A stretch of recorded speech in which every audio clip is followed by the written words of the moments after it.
Competition.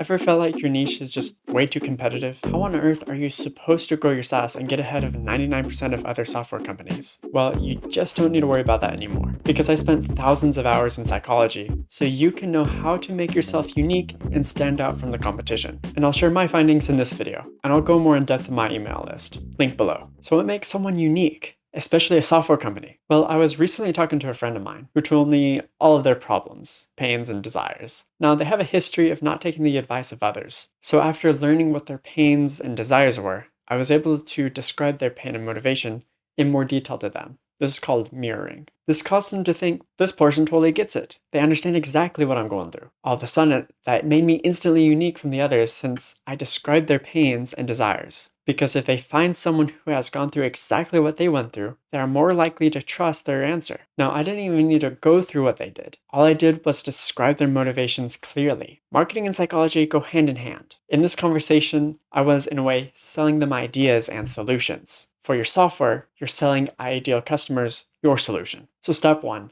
define what your ideal customers' pains and desires are in extreme clarity and understanding. Your marketing, website, and even your software should reflect this message. Now, you don't need to create some revolutionary unicorn software that creates a whole new niche. Being unique has a science to it, and you don't need to do anything special. That's the best part.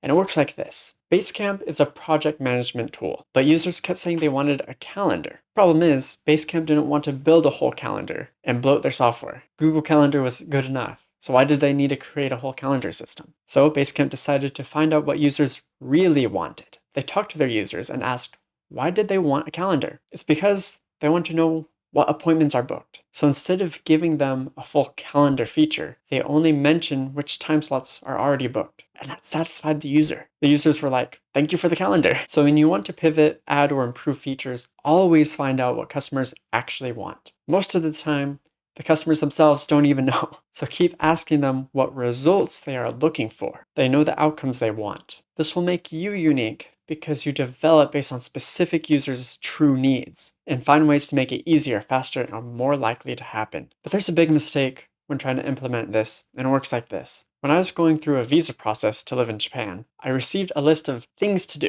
I sent it to a friend of mine so they could see all the things I had to do, and I didn't feel like I had to go through it alone. When I checked on them later, they said they saw it, but they didn't even read it because the list was way too much. Now, the principle here is one of overwhelm. Likewise, if someone looks at your software and see all the 56 cool things you can do that appeals to everyone, no one will remember that you are unique. So the big mistake is building more features and appealing to everyone. That's really the main thing, appealing to everyone. Remember, if you appeal to everyone, you appeal to no one. The principle is targeting your ideal customer's true want and just being really good at fulfilling that. Same goes for you as a person. You don't have to be perfect and try to seem agreeable to everyone. What makes you unique as a person is the fact that you can be polarizing, meaning you can have beliefs and ideas that might push people off.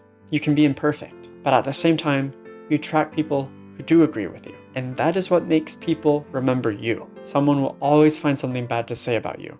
So you might as well be yourself when that happens. But once you establish yourself, you'll run into the next problem. People might still leave your SaaS. And if you want to find out how to stop this, then you need to watch this video where you'll learn how to reduce customer churn and boost your revenue by understanding user psychology and implementing easy, actionable strategies for your software.